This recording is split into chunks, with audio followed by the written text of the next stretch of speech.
these? No. No? Okay. So I can frown. I believe Luke Nathan from the Business Review called me yesterday and said he's going to be joining within March. So, Not in yet. again, welcome to everyone here today. And, the minutes were included in the board package. Did everyone have an opportunity to review the minutes? Is there a motion to approve? Yes. Second? Second. Any other comments or questions? All in favor of approving the minutes? Aye. Is there anyone opposed? Okay, the minutes are approved.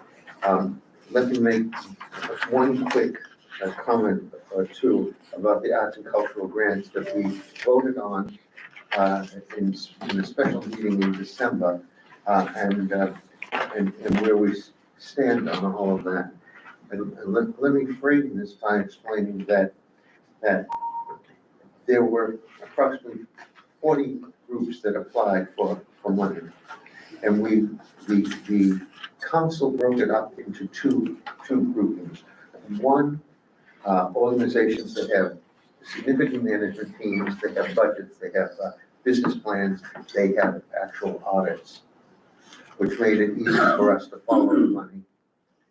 And two, the second group, which is going to be the real work of the remaining work of the council in terms of making recommendations, where some of them have real staff, some are very small, 1 or 2 person arts and cultural organizations.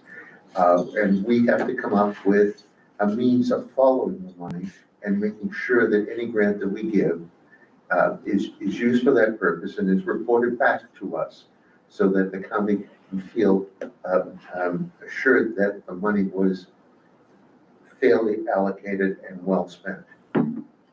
And that is the next phase of the council's activity.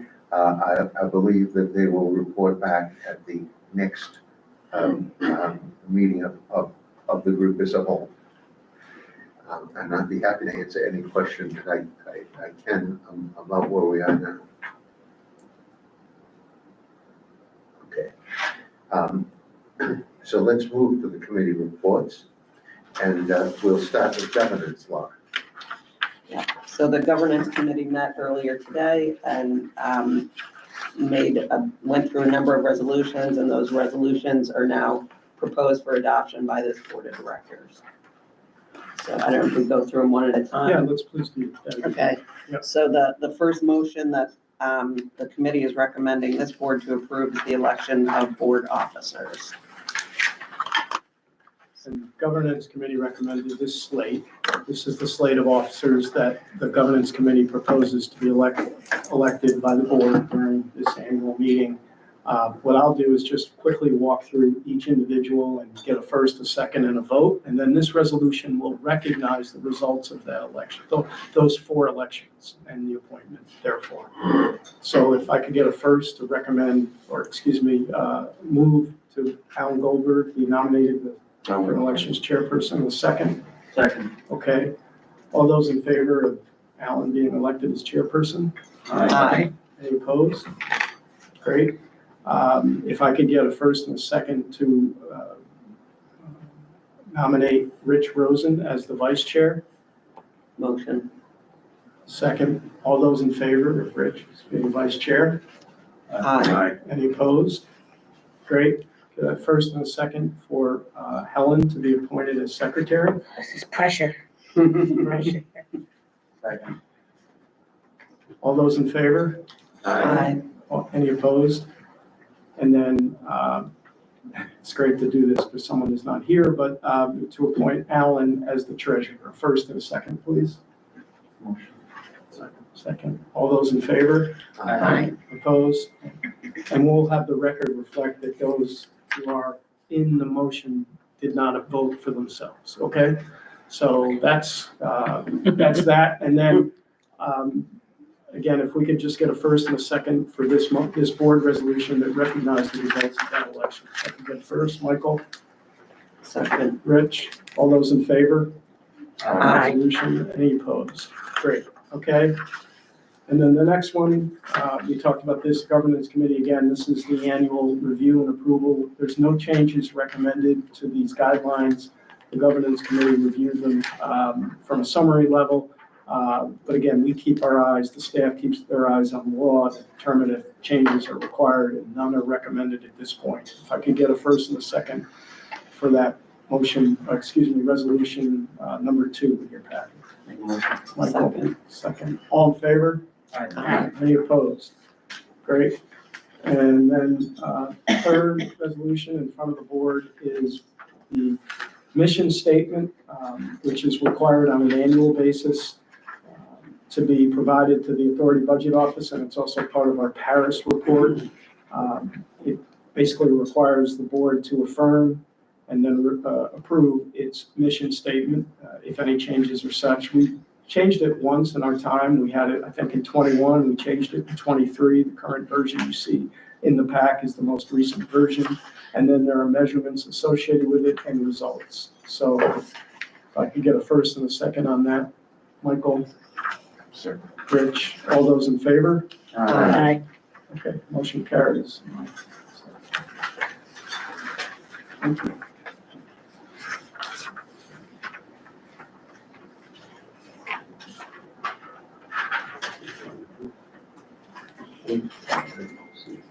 Yes.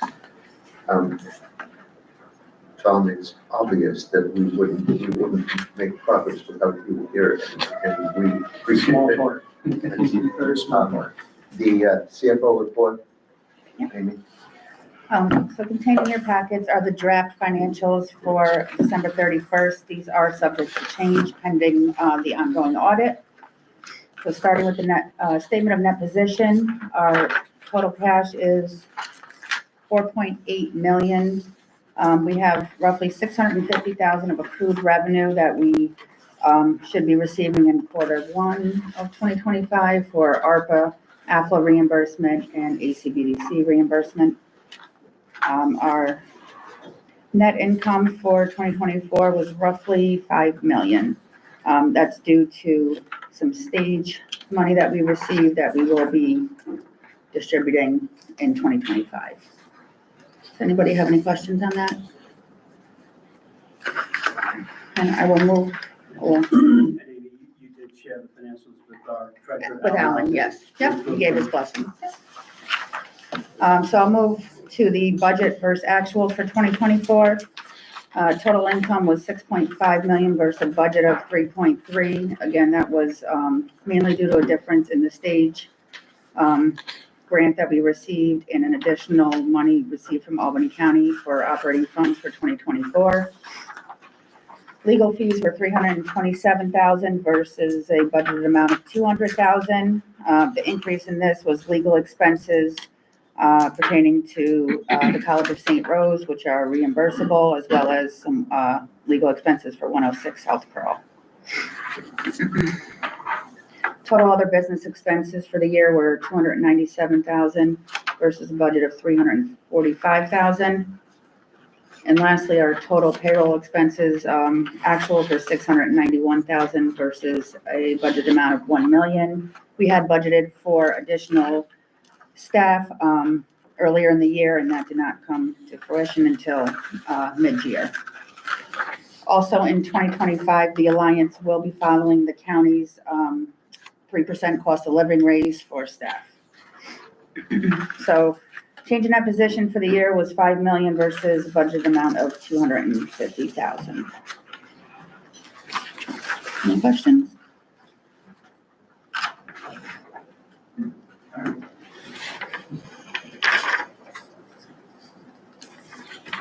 Questions for Amy? Okay. I'll move along to the audit update. Audit started a few weeks ago with Bonadio. Everything is moving along quickly, and we will be ready for the March meeting to approve the audit and get the necessary reports into Paris by March 31st. Lastly is the AFLA expenses, contained in the profit and loss by class. You'll see that we have incurred roughly $200,000 in expenses in 2024, mostly for legal fees and salaries. This will be reimbursed by AFLA once they have the funds to do so at the end of Q1, most likely. And we have an agreement with the Alliance has a contractual agreement with the Albany County Pine Hills Land Authority to do so. So there's a structure for all this. And I would like to just commend Amy on the great work that she's been doing. Amy does the finances of all of the agencies we manage, including the Albany County IDA, the Albany County Capital Resources Corporation, Amy? the Albany County Business Development Corporation, the Advanced Albany County Alliance, and now the Albany County Pine Hills Land Authority. We thought we might be able to fly underneath the radar and not have to do an audit for the Albany County Pine Hills Land Authority since there was no money and no, there's no real expenses or revenue, or expenses generated, but no revenue. But the authority budget office came back and said they would like us to have an audit done for 2024. So we are going to have an audit without anything in it. It's the One transaction. It's the Accounting Full Employment Act, Accounting Firm Full Employment Act program. But it's given the visibility of the authority, that's probably why it was necessitated. So, but Amy's been doing a great job on that. Thank you. So I can go right into my report, Mr. Chairman. Yeah.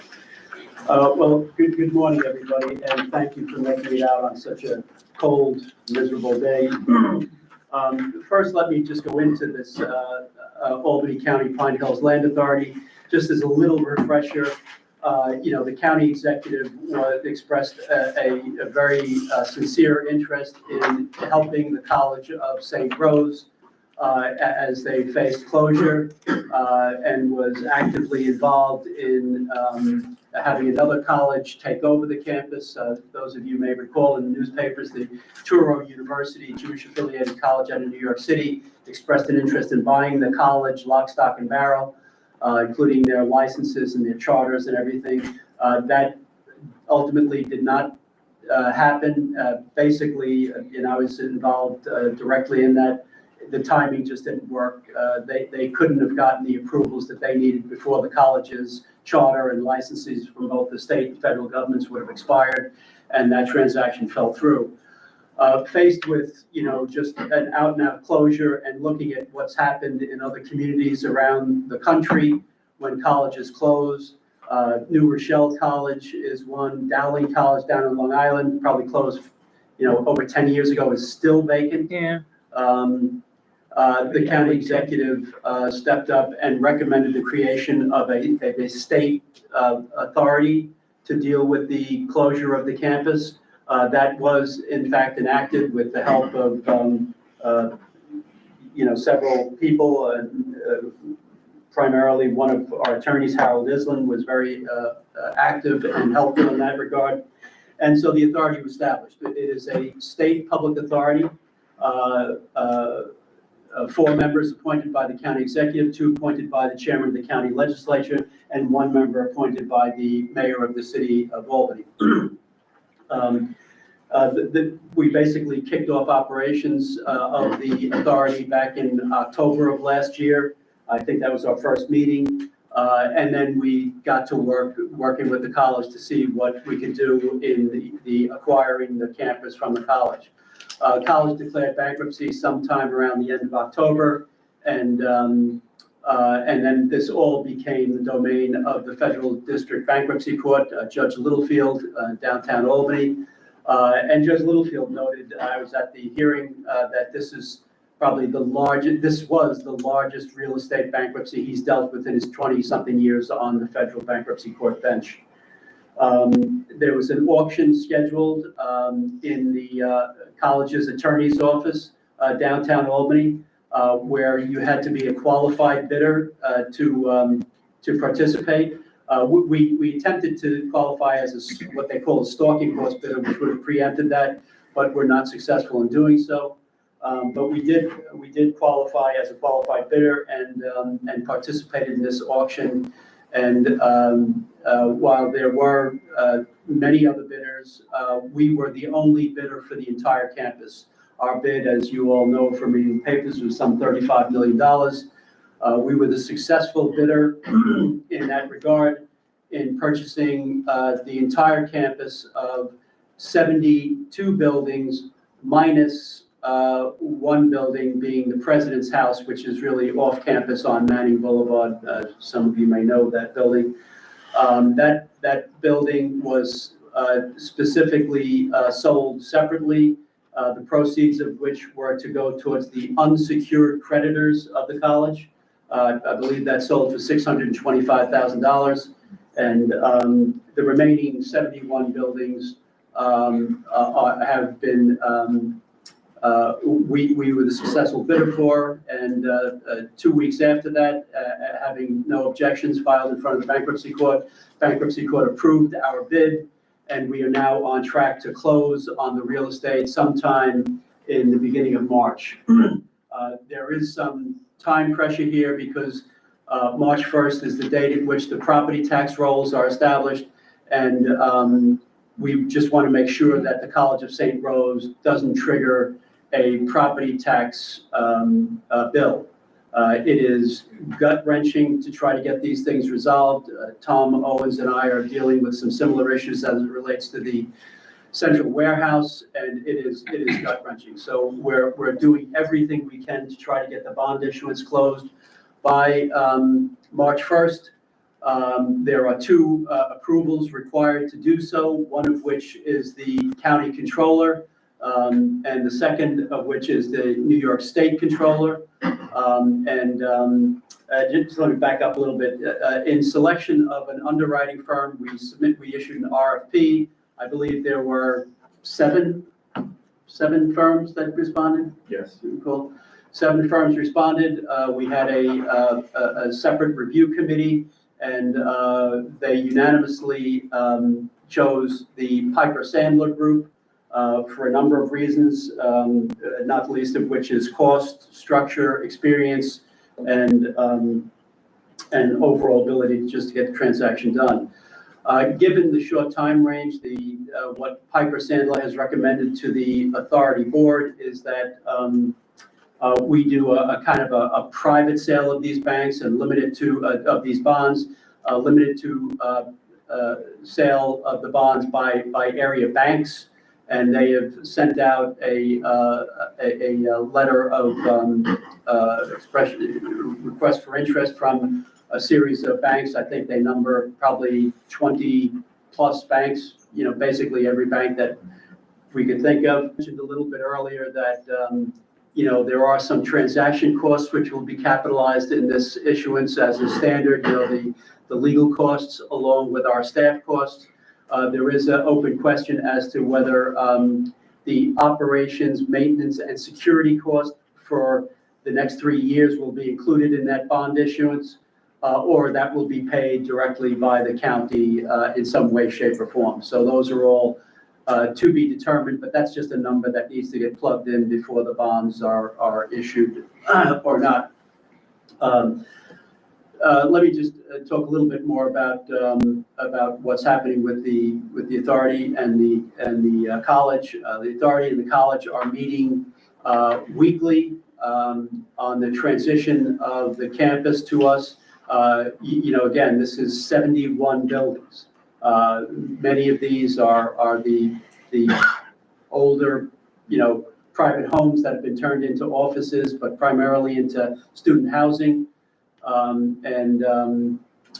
But it also includes, these kind of more difficult, what I would call special purpose buildings, like the Hellman Library, like the Hearst Media Center, like the Mastery Performing Arts building, or the Borisnak Women's Studies Center. These were built for very specific uses, and are not impossible to reuse, but will pose some challenges in the reuse of those buildings just because of their special purpose nature. You know, the labs, classrooms, things like that are not easily converted into residential office or other space. But there does appear to be a lot of interest in the campus.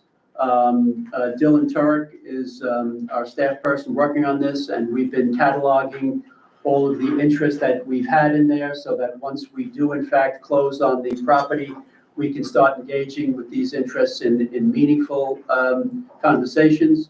And it ranges all over from municipalities, County of Albany being one, and probably primary, to higher education, the whole realm of K-12 education, area nonprofits, area housing developers,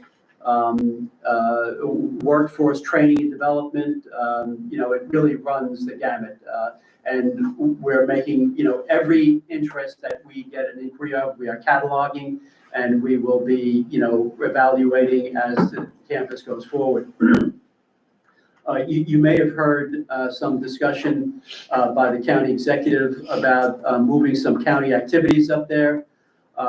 This, in my estimation, is an extremely positive development, whether they are temporary or permanent, because there is a general consensus that the best security that we can have for the campus is to have live bodies back in those buildings. That will deter, you know, empty buildings tend to deteriorate much more rapidly than occupied buildings do. So we are encouraging, you know, temporary use. We can't enter into any agreements until we own the campus. We do not, you know, which many people think we already do. We do not own the campus. That won't happen until we close sometime after March 1st. And, you know, where, you know, the authority board is really on top of this. And just a minute or two on the authority board, we have a very well experienced board. The chairman of the board is a gentleman by the name of Dominic Mazza. He was for years the manager, not elected official, but the manager of Livingston County. Has got a depth of expertise in municipal finance, operations, and governmental. Vice chairman, someone whose name you may all know, John Nigro, is an area real estate developer for the past 50 years or more. We also have Allison Walsh, who is with Empire State Development, and she's responsible for the redevelopment of the institutional properties. You know, the closed or to be closed prisons, mental health facilities, and so on.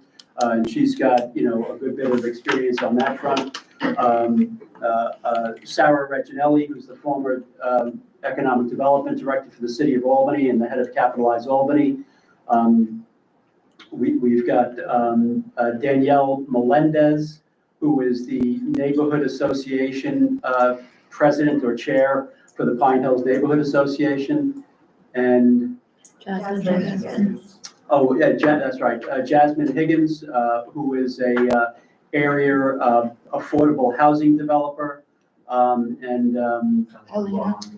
sorry. Yeah, and lastly, Alejandro Paulino, who is the chief of staff to Senate Majority Leader Andrea Stewart-Cousins. And, you know, again, has, you know, a very good depth of experience on just governmental operations and finance. And so it's a very, you know, sophisticated board of directors, and I believe certainly up for the task of redeveloping this campus. I should say that, you know, the authority is an extension of the county. And, you know, the authority is working, you know, hand in hand with the county. Mike Lawley, the County Director of State Operations, attends our weekly meetings with the College of St. Rose, and, you know, has been very helpful in offering, you know, some assistance on, you know, things like, you know, how do you transition the IT, and might there be a role for the county IT to get involved? And similarly with the, I would say the Department of Public Works. DPW. it is difficult, okay. It is.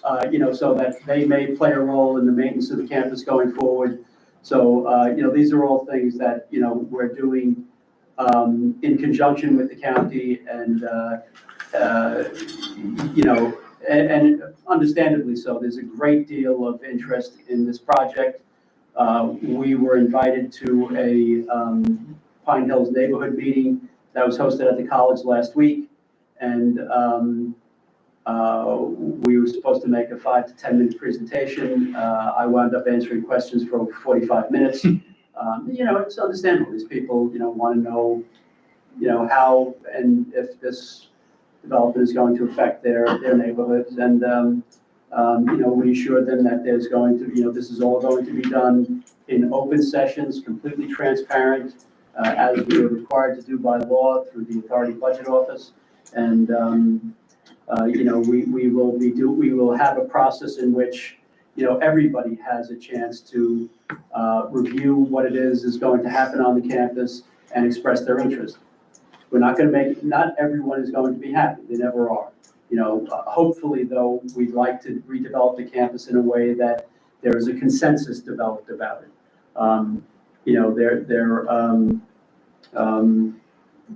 This is a very large undertaking, and it's going to be, complicated. There will be conflicts and differences of opinion, but I got to tell you, there's been a degree of political courage that I think our county executive has exhibited in doing this. He's putting $35 billion of county money into the city of Albany, which is critical because as goes Pine Hills neighborhood, I believe goes the city of Albany, and as goes the city of Albany, goes Albany County. And I think, the county executive recognizes that and is the reason why he's doing it. But it can't be easy politically.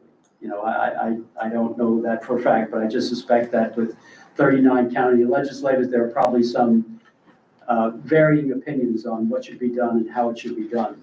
I believe that there is a dialogue with the legislature on this. I know Chairwoman Cunningham has been involved in this, and so we'll have to see. But I think you've got a very sophisticated board. You've got a staff capable of carrying that out, and we just have to develop a plan, and hopefully we'll see some additional public support in this. There are programs in at the state economic development agencies that we might be able to access to see things happen on this campus. And, you've all heard of this $400 million Albany plan. I don't know if that includes the campus of the College of St. Rose or not. We'll have to see once those details are released. But, I think when you put $400 million into a downtown, it's going to radiate out, and hopefully it will have, if not directly, indirectly, a benefit on the campus of the College of St. Rose. So any questions on that from the board? Helen? Quick question. You indicated you've been cataloging, I guess, the interest. Mhm. Is some of that, because I've heard this, about people who actually want to buy the houses in a very affordable way. Like, has that been any interest that you've heard about?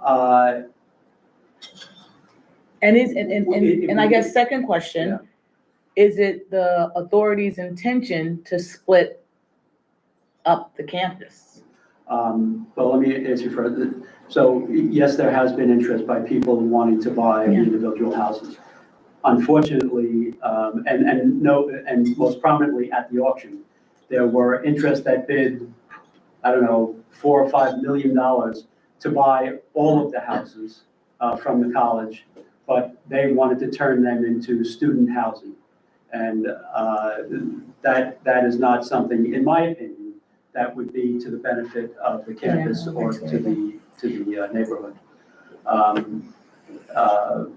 There have been developers who've approached us with ideas for various ranges of housing, from affordable to workforce to seniors housing. There have been interest expressed by area academic institutions to purchase the dormitories, the larger scale dormitories, the bigger, 200-300 room dorms. So all that is on the table. And in answer to your question, no, we have not made a decision. And again, this has got to be a decision that is made collectively with all the interests. There's, by law, we are going to have to hold public hearings on this as a public authority before we take action on any of this. So all this stuff is going to have to be vetted publicly and transparently and hopefully amicably. But, I suspect there will be people with different opinions on what should be done there, and we'll just have to, try to get a plan and a use that enough people are supportive of, that it makes this development go, because it needs to be supported. We'll just leave it at that. Any other questions on the environment?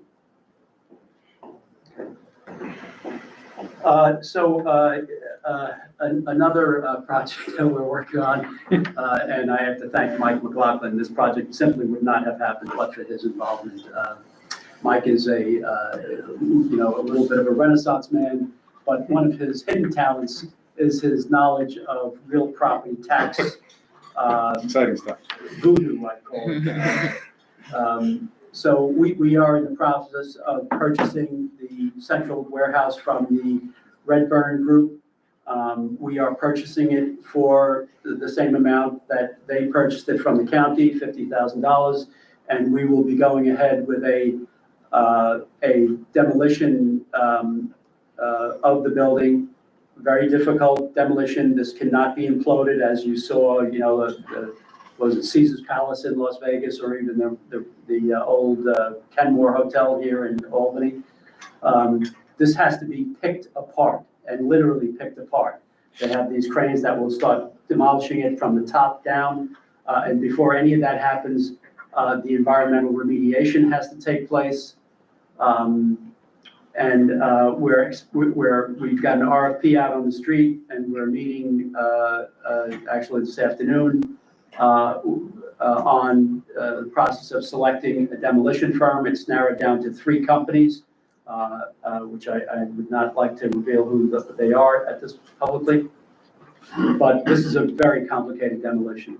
Not the least of reasons being that the Amtrak rail line, a live rail line, is literally within, spitting distance from the Amtrak train from the Amtrak train rail, not only right of way. And that triggers all sorts of reviews and delays and costs. Because we cannot interrupt traffic. That one rail line feeds all of Amtrak's western and northern traffic coming up from the East Coast. So it's a big deal if that gets shut down. But we do have demolition firms that have substantial experience in doing demolitions next to railroad rights of way, even on active rail lines, in even more complicated situations, places like New York City, where they've had to do substantial construction work and demolition and reconstruction work over live rail lines. We've just got to make sure that whoever we let this business do can do this within the $13 million envelope, and that is a challenge. We, as a public project, this is what is known as a prevailing wage project, which increases costs. And we also have to adhere to the state's MWBE guidelines, which are also challenging in certain areas, particularly the area of asbestos remediation. These are very, very complicated things to do in this environment.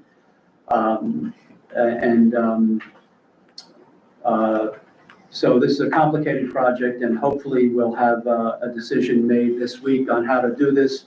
Again, Mike, one of the problems here in clearing the title to buy this was that the title was complicated by the city's tax rolls, with various costs being put on the tax roll, and maybe inadvertently, maybe in a past scenario when the project was going to be redeveloped, that is no longer feasible.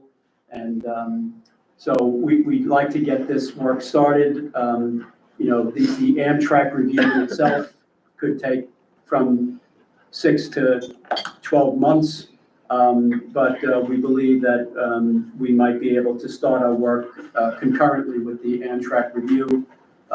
And thanks to Senator Schumer's office for intervening with Amtrak and helping in that regard. So, we're moving along on this. The Alliance will maintain ownership of the property upon its demolition and look to redevelop the site probably along the lines of maybe some of the waterfront development. And again, the central warehouse is within the mile, radius of this downtown initiative that Governor Hochul has talked about. So, we'll have to see what comes up of this after the building is knocked down and the site is cleared. Any questions on central warehouse? Helen? If you can do the demolition concurrent to the Amtrak approvals, We can't, with sorry, I should have clarified that. We're going to do the asbestos remediation concurrently with the Amtrak, because you can't do any of the demolition until all the asbestos is out of there. That's all hot and what they call friable, so that's got to be, it's an unbelievable process because all of that has to be in contained, what do they call it, Dylan? Zero pressure. Zero pressure space, so that the asbestos can't get out into the general air and contaminate. But so we're feeling comfortable, it's not finalized, that the asbestos remediation, the Amtrak review can happen concurrently, and then the demolition would happen after that. Or the numbers that you guys are getting, we got 3 bids, are they all within our 13 million? No. Close to? They're all above? No, they were initially all within, but there are some other issues that might push some of them above. We're working, that's our meeting. We're working, we have a review team comprised of Colliers Engineering, which is the county's engineer, a consultant that the Alliance hired, a gentleman by the name of Tom Kearney, who's a professional construction management guy. And then, of course, we have 2 representatives from ESD, since $10 million of the $13 million is coming from there.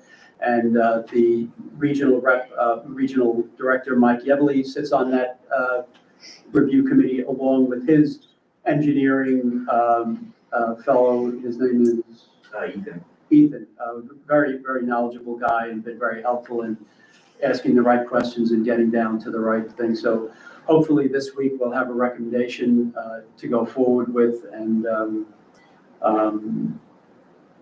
get that project underway.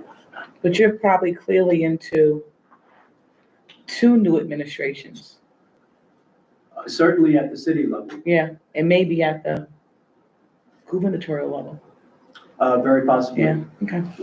Very possibly. Any other questions on Yeah, that? just hopefully with the 3 bidders, and it's prevailing rate, so I'm sure the unions are very interested. Yes. I'm sure we would love to, if the numbers were all equal and the scope was all equal and the exposure was all equal, love to hire someone that's gonna hire local guys out of the hall and keep it as local as possible, because there's a lot of vested interest and value in this project. We're told that, and probably varying degrees, all 3 of the contractors will be using local labor. I imagine to varying degrees. These are all, well, no, maybe 2 out of the 3 are teams of several different companies. to do this work, you know, a demolition contractor and asbestos remediation firm.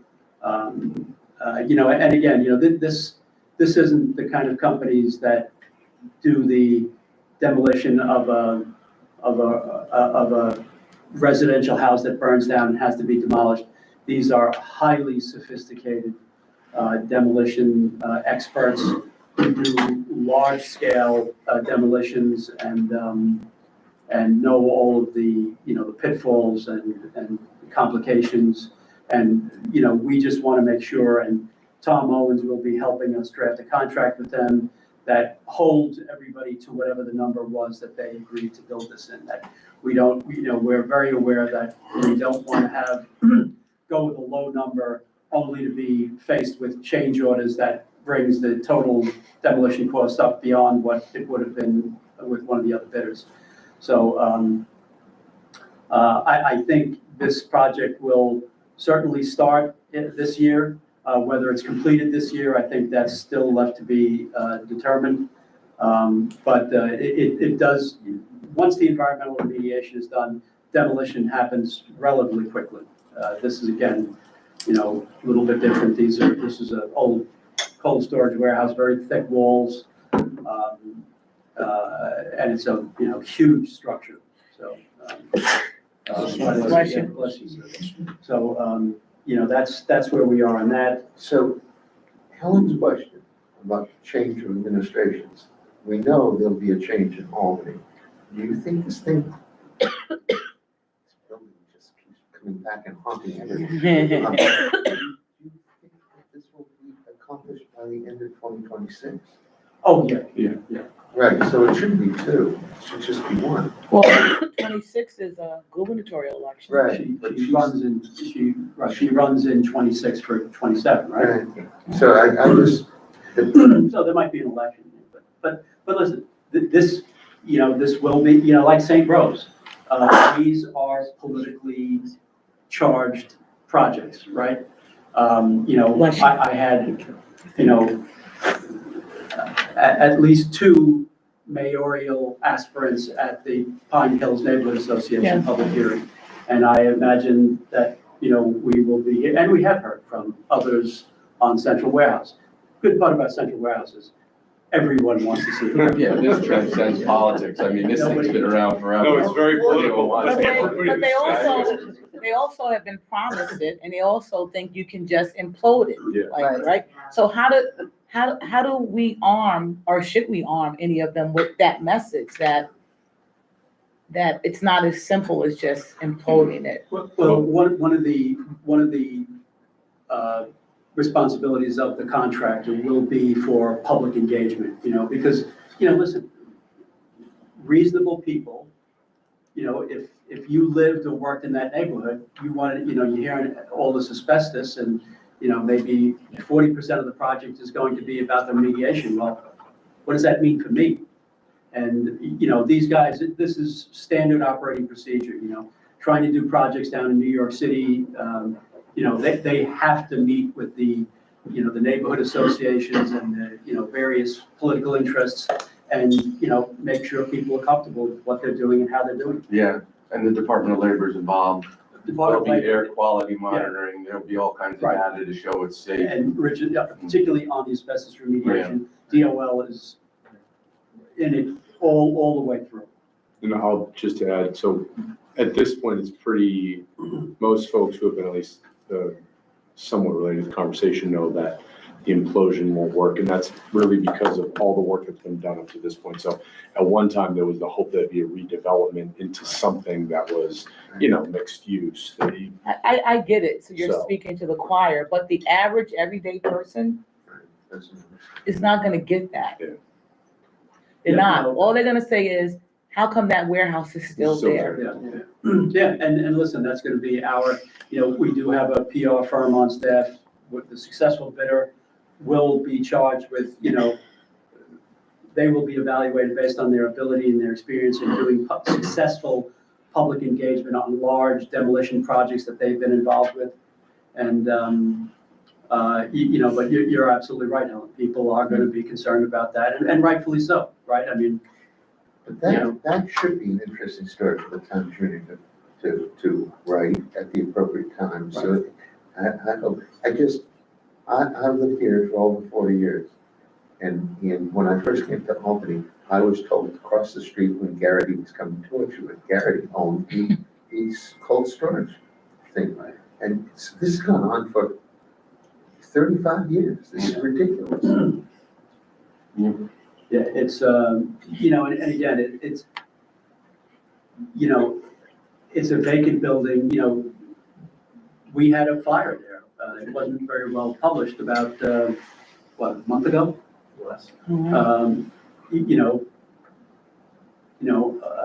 Unhoused people look to get in and out of the cold, and they start a fire to stay warm, and next thing you know, the plywood doors on the building caught on fire. I guess, Kevin, though, the thing that you mentioned that Mike was involved with is the taxation of the building. Well, It's so it's more than, so we had a very long conversation related to the codes charges, and those code charges, you can see some of them visually now. There's netting on the building, and before that, there had been some other code charges. So there was a conversation with the city. The city stepped up to the plate and took on an obligation that we had some of a commitment for some time ago, and they stepped up to the plate. And then there was, as we got further into the title and into the delinquencies, there were other code charges that we had to figure out whose responsibility they were. And so that's what we had to kind of tease through the fine tooth comb to figure out whose responsibility was what and when and so on. So Tom, from my experience, as Tom was doing the title search, we have Sneeraj Monahan doing, it seemed like every day there was another one of these issues that Mike's talking about pop up, and thankfully Mike was able to dispatch with every single one of them as and when they came up, which seemed to be, resurrecting daily. Sorry. So like a project like that, the first thing that pops in my mind as far as neighborhood impact would be the trucking. There's gonna be a tremendous amount of trucking to get rid of the debris. That's right. If I'm a neighbor and I've done projects, not on this grand scale, not as important, but where's it going? How many trucks, what days a week, what are the hours? And then also, if I was the contractor performing this work, those trucks with that heavy amount of material on it are gonna impact local roads. So are you gonna make the contractor go back and fix the roads? Like, it's like, one contractor has a relationship with a aggregate manufacturer that's not too so far you're gonna away. grind it up? That's one company's proposal. There's a thought that some of this may be driven to the port and barged somewhere. Mm-hmm. But all of those things are gonna have to be ironed out and reflected in the ultimate, we're selecting a bidder, then we have to go to contract and get all of this Yeah. in bid, on paper and contractually obligated. There's a requirement with ESG to try your best to recycle as much of the material as possible. That's great. Yeah, and as a result, because of the Restore and Light grant, and as a result, they're all proposing different ways to try to reuse some of that material. It'll be clean potentially once it gets demolished. And that's aside from the asbestos, that's gotta go to some, Yeah. it is, I think, 2 or 3 Certified special landfill. Yeah, sites, that's going out west. one up north and another one out west somewhere. Yeah, that was, So so those it are, falls, it's usually, They're using the concrete. If you put an on-plant grinder, it can be reused, definitely. Yeah, No one makes concrete like that anymore. Where do they go try knocking that down? This was That's what a we're trying to do. storage Yeah. facility? It This was, warehouse was a storage? it was a cold store, a deep cold, it was I don't even think they used it, but it was an ammonia-based cold storage facility. Wow. So there was, I didn't know you could cool. How did that get through zoning? And it was, but it was, you know. Didn't have he- some. Yeah, I was gonna say, back then, there was all sorts of stuff anyway. You know, John Nigro commented that he remembers as a kid, when his father ran grocery stores, that they used to buy turkeys in the summer and go freeze Wow. them at the cold storage warehouse until Thanksgiving, when they Wow. would sell them in his father's Yikes. grocery stores. Excellent historical knowledge. So any other questions on the central warehouse? Move ahead. We will have a demolition viewing party, I guess. Yeah, sometime. So the other point was governor's state address. I'm not sure that much more needs to be said on this. Governor's identified some $400 million for the city of Albany. You know, I believe she's, you know, some of you may know more than I do. Some of she's only enumerated $150 million to go to the State Museum, and then others, you know, and then the rest of the money to be spent on different areas within a mile radius of downtown. So we'll have to see what comes of that. I'm told, Mike, you guys know that the budget process might be illustrative or more informative of what in fact is in that. But let me just quickly give you an update on some of the operations issues that we're dealing with here at the Alliance. Amy mentioned, you know, we were successfully, you know, as again called for in our economic strategy, we have secured a recurring revenue stream. Thank you to our county and elected officials. We now have 0.5% of the hotel occupancy tax. And we're told that we are also the recipient of some portion of the so-called Airbnb tax. So those are very welcomed. We know that the hotel tax is roughly about $600,000 a year. We don't know what the Airbnb tax, but you know, it is a step in the right direction. And I don't mean to sound ungrateful, but it does pale in comparison to the $12 billion a year that Schenectady Metroplex gets every year as the 1% surcharge on of sales tax. And we've all seen what the wonderful stuff that's happening in downtown Schenectady and Schenectady County because of the Metroplex. We're also working on our annual report. You may recall this one from last year. We'll be doing an annual report for 2024. Baker Associates is helping us on that. And lastly, as I've mentioned in the past, we're going to be sending out an RFP to do a refresh on our economic strategy. You know, we've done very well meeting the goals of the original strategy, but that's now over 5 years old. And I think it's a good idea to do a refresh. Caitlin and I have been talking about it. There may be some money in the county that we might be able to use for this. And, you know, just to make sure that we're on track and doing things, you know, in the same areas as, you know, our areas of specialty are alternative energy, you know, plug power with the hydrogen, offshore wind at our ports, and, you know, other alternative energies, life sciences, as with the Regeneron project. And, you know, all of these might be subject to some headwinds with the new federal administration. That's unclear yet. And, you know, what's said during campaigns doesn't necessarily mean that it's going to come true in reality, although it very well might, you know. Mario Cuomo, dating myself, who I used to work for, used to say, you campaign in poetry and you govern in prose. So we'll see. But, you know, the new federal administration has made disparaging remarks about offshore wind.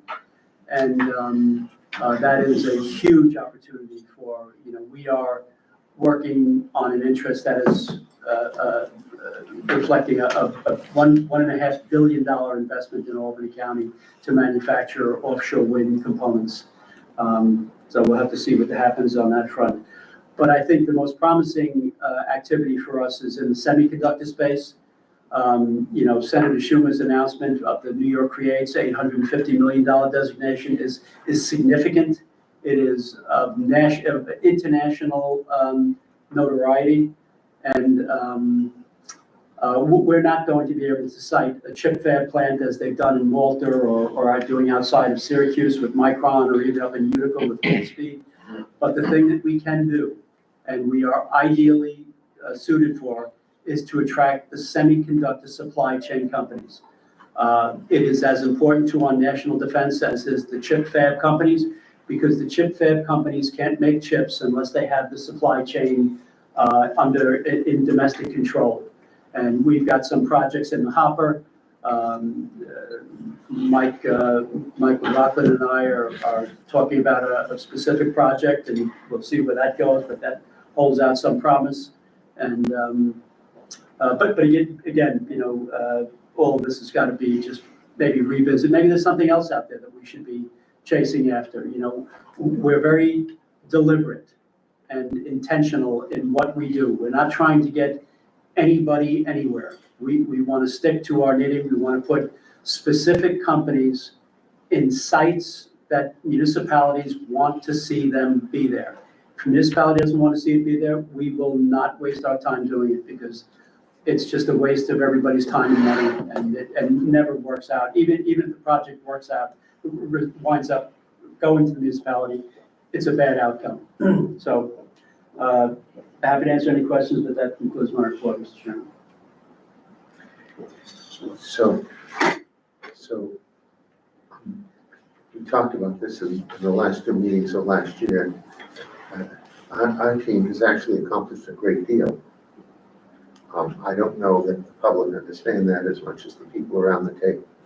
And the hotel, the small percentage of the hotel tax is a very important step in the right direction. But Kevin said it a second ago, when you look at the success of Metroplex, and that really has been the key economic driver in Schenectady County, and that and David Bucco, who I think is a brilliant vocabulary of Harry Potter. And you look at the last 12 years of what he's accomplished, of what they've accomplished there, and what we've accomplished here. We're making progress, but not anything like the re-engineering of the city of Albany, the way the city of Schenectady is being redeveloped. And so we need to continue to focus on additional recurring sources of income to leverage what's going on here. And I know you're trying to do so.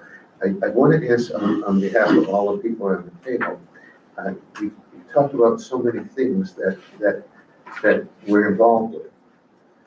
Do you have enough time for continued growth? Oh, we do. We have to continue to staff up, and which is posed a bit of a challenge, finding people. I expect people who work here to be in the office. We can't do this remotely. This is a, face-to-face business. So that's proposed, somebody asked me, well, how many days should I be in the office a week? I say only 5. But it is a question that comes up in every interview. I guess I'm too old to understand the rationale or benefit of remote work, but so it is a little bit of a challenge. But we've got a great team of folks here now doing great work. But we have the budget to staff up. But we're stretched right now. We are stretched. I wouldn't tell you any differently. And Kevin, there is, but there is an effort underway to secure a PR firm to better shape the message. We have a PR firm on retainer you now, have Baker Associates, and we work very closely with the county executive's PR team. Many of you know Mary Rozak and her team, so. Because for example, the purchase of that grocery store that it's no longer a grocery store. South End. A lot of scuttlebutt about that, Right. even on Facebook. Yeah. Right? And some of it wasn't positive. Right. Which I get, but there's going to have to be some type of messaging there. And of course, an effort to figure out what's going to go there next, sooner rather than later. Because you don't want that sort of vacuum of, Right. of thought, you know, in terms of the community, so Yeah. just. Yeah, we, Helen, on that one, you know, we have been in touch with members of the county legislature who represent that neighborhood and the county executive, and, you know, there's talk about doing a kind of a town hall meeting at the MVP Arena to discuss exactly those issues. You know, I think it's a valuable piece of real estate. You know, some of the folks who were involved with the soccer stadium in downtown have approached us. That I didn't really think about it, but it's almost immediately adjacent to that footprint. There have been other business owners in the neighborhood who've offered to buy the site. But again, I think, you know, we've got to make sure that the site is developed with the public purpose in mind of what's the best for that neighborhood. You know, temporarily, we will be fencing the property in. Kevin's working on doing that now.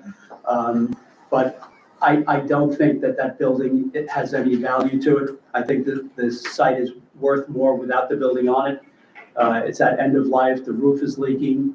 You know, it's laid out as a McDonald's franchise, right? It's what Leroy Twiggs did there. Who's a very good friend. Yeah, he's a good man. Church. Leroy, I know Leroy's a good man and did a great job down there. But, you know, we got to think about what should be there.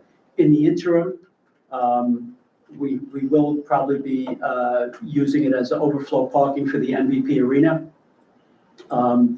There was a couple of enterprising local people who were doing that already, even though they didn't own the property. So we've asked them to cease and desist from doing that, which they've of course agreed to. And you know, we just got a request from the Red Cross, as a matter of fact, to use the property for staging as they go around in the neighborhood and deploy smoke detectors and carbon monoxide detectors in residential houses in that neighborhood. So we've just got to sift through that. You know, the insurance issues have got to be dealt with. But you know, we will be securing the property to protect, you know, anybody from getting injured there and so on and so forth. We will be getting more out on them. I don't want to cut you off, but we're getting close to the 10 o'clock level. Kevin, would you quickly go through Kevin, I'm sorry. Yeah, Anything else? If you want to quickly go through the two items on. Yes, sir. Good morning, everybody. Kevin Catalano. Kevin O'Connor's longest tenured employee, which we talk about employees.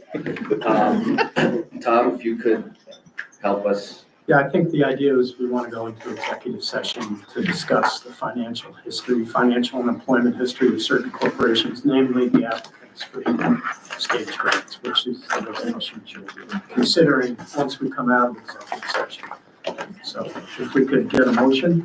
Well, why don't we just, excuse me, if we could just before that, just for the benefit of the guests that are here before they leave, Kevin, if you could just cite the dollar amounts, which we will have to approve in public session, right, for both projects? Yes, sir. So the first one is going to be Phillips Medical. They have a $14 million, just above a $14 million project. They have requested $410,000. NSH USA is going through a big expansion, 18,000 square feet. It's going to be about a $10 million project. They're requesting $908,000. Yeah, they just orient everybody. Phillips is up in Latham. It is the former Intermagnetics General facility that Carl Roger developed and sold to Phillips. They make MRI magnets, and NHS is also known as Simmons Machine Tool. in Manans, right on Broadway, a longstanding company there that manufactures rail manufacturing and refurbishing equipment. But both very solid companies, good job numbers. What are the job numbers on the team? For Phillips, there are 120 jobs at risk with the possibility of adding 22 more. And with NSH USA, they're looking at adding 15 new advanced manufacturing positions. You said at risk, Phillips. We'll At get into risk? that in executive Okay. session. So, did we go? Now, I'm also going to executive session. So Rich has a Make a first, motion. second. Michael, all in favor? Aye. Any opposed? Okay, we'll transition to executive session. Thanks, Sue. Okay.